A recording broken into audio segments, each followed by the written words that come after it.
lemon face. Ooh. Cat face.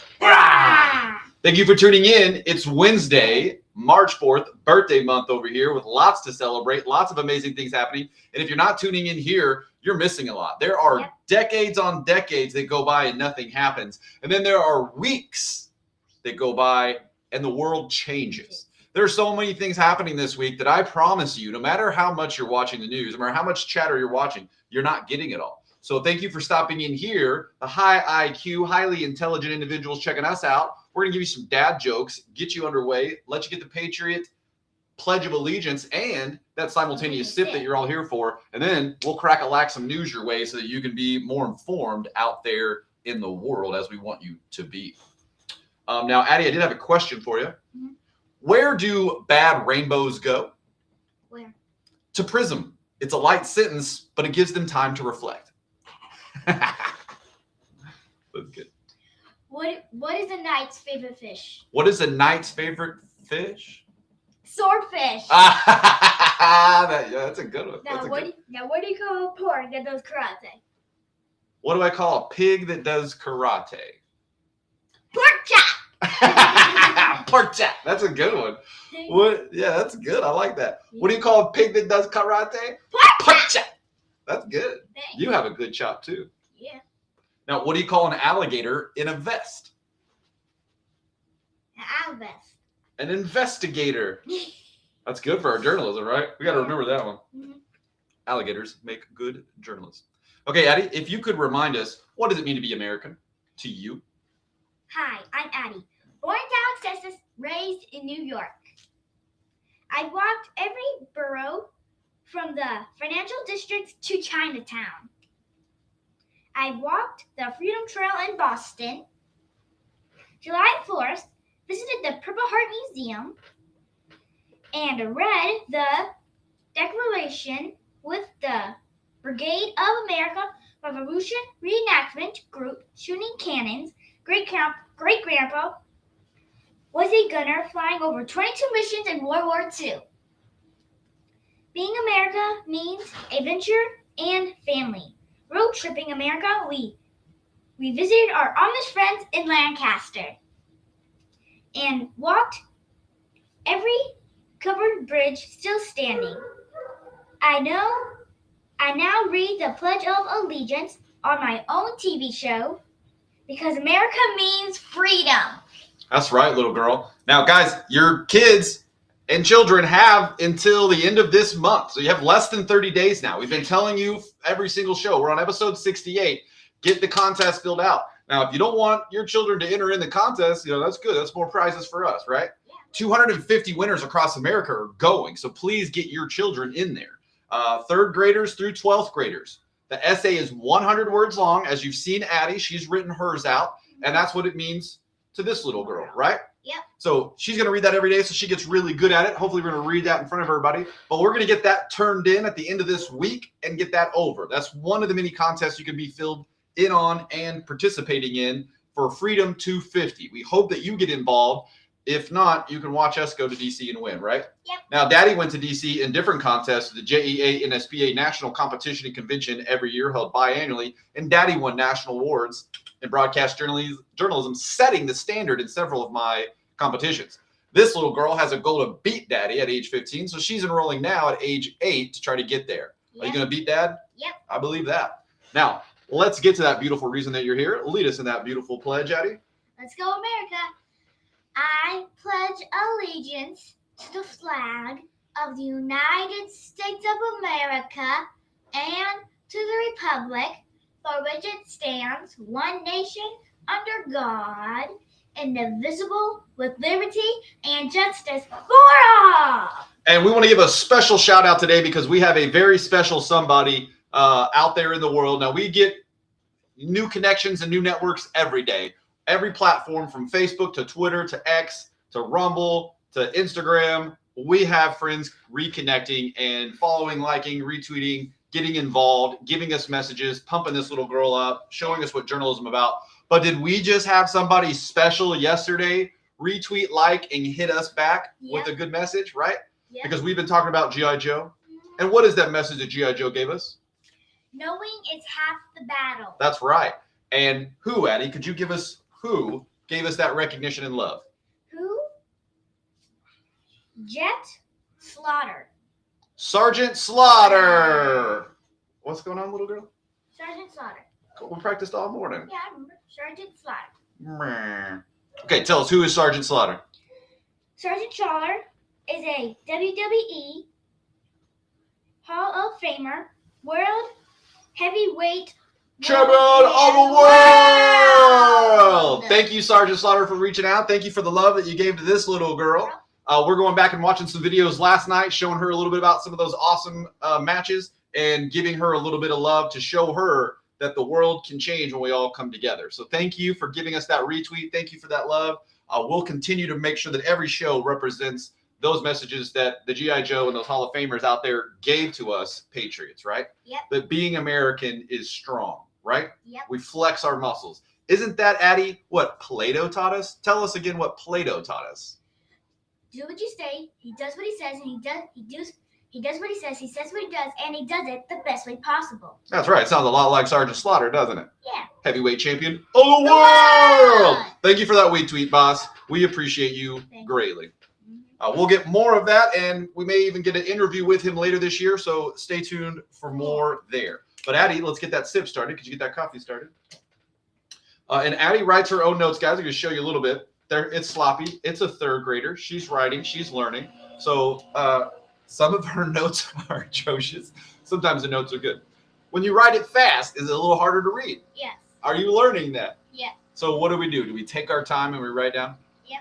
Daddy had one friend in his life. His name was Cameron Flathers. He's out there somewhere in the universe. This bro took forever to write anything. I could not do meetings with him because I'd have chicken scratch notes written and I'd have the whole meeting memorized. He'd only be able to get about a third of the notes down, but it would be like a 3D printer wrote it, because this guy would just take for every letter look perfect. And don't get me wrong, if I needed something handwritten out, we'd pay Cameron some dollars on the side, let him write it out. Yep. But when you're moving fast, you can't have chicken scratch, can you? Nope. So we're going to be practicing some of our handwriting this week? Yep. That's right. But also, if you have chicken scratch, do you need to be able to read your own chicken scratch? Yes. That's right. Every doctor that Daddy has ever helped with, physician, do they have the most horrendous handwriting? Yes. Yeah, except for the surgeons, right? So any situation you're in, guys, as long as you can read your handwriting, it's great. Little lady over here is improving and is getting better. But as you can see, sometimes she writes a little too fast. I don't know if you're ever guilty of writing too fast, but if you are, as long as you can read it, do your thing. Yeah. Now, guys, for that simultaneous hit that Scott Adams created for all of us across the internet to connect us and bond us, highly intelligent individuals from different backgrounds with different views, different ways to look at it. We see you, Bow-Tied Ranger. Thank you for watching today. We've got a lot of influencers out there. Jay, American Debunk. There are so many people that are part of that Fantastic Four at 9 o'clock School of Adams, led by Erica and Greg Owens, who's putting the news out there every day like he did for Scott. We thank you guys for doing the hard work and doing that in there. Our show is a perfect fit and combination to you guys. Addie, please lead us in that beautiful simultaneous sip. All you need is a cup or a mug or a glass, a tankard or chalice or stein, a canteen jug or a flask, a vessel of any kind. Fill with your favorite liquid. I usually like coffee, how cocoa works too, with crunchy peanut butter or soft peanut butter with homemade chocolate sauce, not letting it go Jack Rosebig or not letting it go family, but anything works. And let's do a simultaneous sip. Get that dopamine. Let's go. That's good. Today we're using, let me get one more. Today we're using Nana's mug that she got me, one of my favoriteest mugs. And the reason we're going to give you a little shout out today, guys, is this is the largest bear ever born in captivity. Okay? Goliath over here. Largest bear ever born in captivity. We've got video of Dr. Ralph, the owner and operator, who was a kid growing up with his third, fourth generation grandfathers that helped save the Kodiak bears. You thought they went extinct. They almost did. But Space Farms, they're in New York, saved these bears. And we've got lots of video from the owners that we interviewed and sat down with. But the one thing we wanted to give you a heads up on is bears never stop growing. Did you know that? They never stop growing. Bears are always growing. But in the first 5 years, the bears get most of their growth, right? Yep. Just like children. So that's why it's important for them to get dense nutrition, to be healthy, to eat really big. Because even though they're going to always be growing, it slows down substantially, doesn't it? Yes, it does. But Goliath, the largest ever born in captivity, what did we learn about him? Do you remember? We haven't practiced it. Daddy just saw it on his cup. One of the things that we learned was that in those first 5 years, because they were in a more warmer climate than they were used to, and they were at the zoo, they weren't sleeping and hibernating as much. So they were actually coming out and getting fed more regularly than they would have.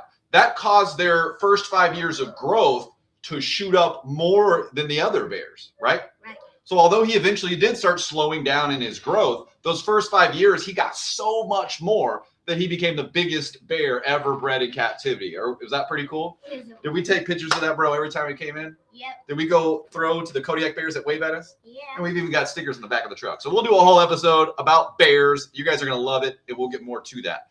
First, let's get to some news. Addie has got MIT news for you guys. We're going to let her deliver that. Dad's just going to jump in for a brief second and give you guys some what we call funny news, okay? So we want to talk about 2026 is the year of the hypocrite, okay? Everything before here, it's not 2014, it's not 2018, it's not 2020, and it's not 2024. Nope. But the left liberals and lots of liars, pants on fires, they're trying the same tactics in the same game. It doesn't work anymore because they don't own the media. Because Elon bought Twitter and Twitter is now X, it shows you all the evidence that you need to see. It posts if it's digitally created. It tells you what this person said in context before. So we're going to read this to you. Bill KRISTOL, okay, popular DNC media guru guy over here. He's on video. His own tweet is saying that Rubio should stop inventing immediate threats to justify the war in Iran. Like he's attacking this administration for the success they've had in Iran. But not even, all you have to do is go look, not even January of this year. So this bro's not even 60 days past his message attacking the current administration as they're ordered to do, is saying, when is this administration going to stop and overthrow the cruel leaders of Iran? It's a dictatorship and this government is sponsoring it. So these individuals think that they can lie to you or their followers, probably not you, my apologies. But these individuals, this is what you're up against. These individuals feed, Addie, what's that number 3 rule for category of 1?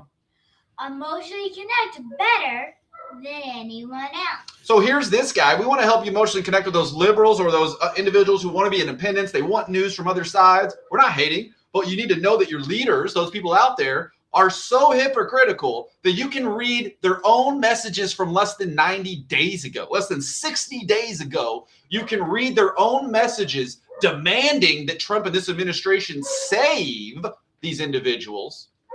And then now that we are saving them and now that Iran's celebrating, you see them twist their words and change. That's all we want you to see. We're not going to dive into it and ask for opinions. We're just going to show you that you can use X and you can see the hypocrites right off the bat. You can literally read word for word how they think you won't remember, how they believe you'll be brainwashed and can't remember what they just said less than 60 days ago. Personally, as journalists, it's hilarious. Yes. One of the first people to do this was Jack Posobiec, hashtag Poso knows, because the receipts are there. When you have receipts and you can show an individual like Addie what this person's saying now as compared to what they said then, are you able to comprehend what's taking place? Yes. That's right. In order to change the world, in order to move forward, it's vital that we have that evidence, right? What do we say? We need empirical evidence. So we can't call somebody a hypocrite unless we can show you the evidence of them lying, right? Right. And this is where we're going to put those graphics in right here. We're almost there. Like 1 week away, we're going to start putting the graphics up, right? Yep. Pretty cool. Okay, guys. So we told you multiple things happen in just weeks that haven't spanned across decades. You see Iran. You saw what happened in Venezuela. Now Ecuador. So you saw that we helped support Mexico and the drug cartels just there on our southern border. Now you're seeing in Ecuador, U.S. launching military operations to help take out those narco terror groups. So again, these are groups that are hurting little women, hurting children, hurting the fathers of these individuals, destroying families, just destroying them. And now finally in the year 2026, America, the strongest military in the world, is now offering support the way it always should have, could have, but wasn't, to the individuals in their own country to take care of their own country.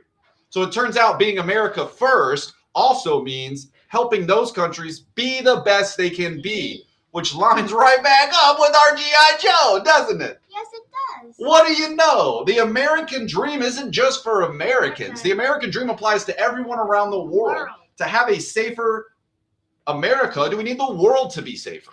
Yes. Do we want innocent women to be protected wherever they're at? Yes. But depending on their latitude and longitude, their own government may be chaining them, whipping them, hurting them, letting them suffer. We don't stand for that anymore, do we? No, we do not. Not here in America, not with our freedom, not with our military strength, and not with the ability that this administration is showing to not create forever wars, but instead to end them in 2 moves. Is that chess played at its best level? Yep. Do you like playing chess? Yeah. Does this administration love playing chess? Yes. Are they good at playing chess? Yes. Absolutely. Now, Addy, you've got wonderful news. We're going to let you take off for the show today. Drop off that awesome news. Logan Morton, if you're watching, which you're not, we're going to shoot this one over to you, bro. Check out this cool news we got. Yep. Ready? MIT News. MIT News. Let's go. What were they trying to do? Restore the human liver. Very vital. Does like 50,000 functions. I mean, it's got so many. The liver's doing so many things in your body we can't even list it all. Yeah. Where? MIT Engineering. Right. Okay. So you would think this would be just straight into the science departments, and there's lots of help from around. But this is actually happening with the engineering department. So girls, boys, when you think about engineering, there's a lot of things that go into play. Sometimes you think just machinery work, but biomechanics, our body takes smart engineering, right? Right. Right. It's created by the best engineer ever created in the universe, right? Yeah. So engineering goes a long way and in different directions all across. What we see at MIT News engineering is amazing. Tell us what they got. The past years, using hydrogel and microspheres. Microspheres. Yeah, nice little girl. I can tell you right now, I don't know many 8-year-olds that know about the hydrogel microspheres. Probably very little. But did you learn about that and write that down this morning? Yes, I did. My girl. Good job, little girl. Thank you. Why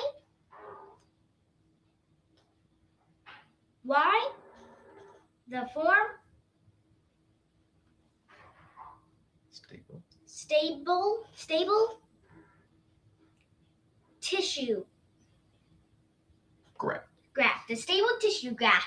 That's right. So the problem that they've been having, as you know, if you've read or if you want to click over to MIT News, they give a great newsletter daily. They give a great newsletter weekly, or they give you that newsletter monthly so you can go through. But they'll show you. You can go into detail and learn even more about this if you're interested. But, you know, they were having problems with the healing and the wounding and everything staying together, much like we talked about with our TA fusion using electromagnetics to create that stabilization. Yep. No difference here, but we're using some different pieces that are helping them glide together and, you know, stick together and heal properly. It's amazing to see and learn about, and we hope you do a deeper dive into that.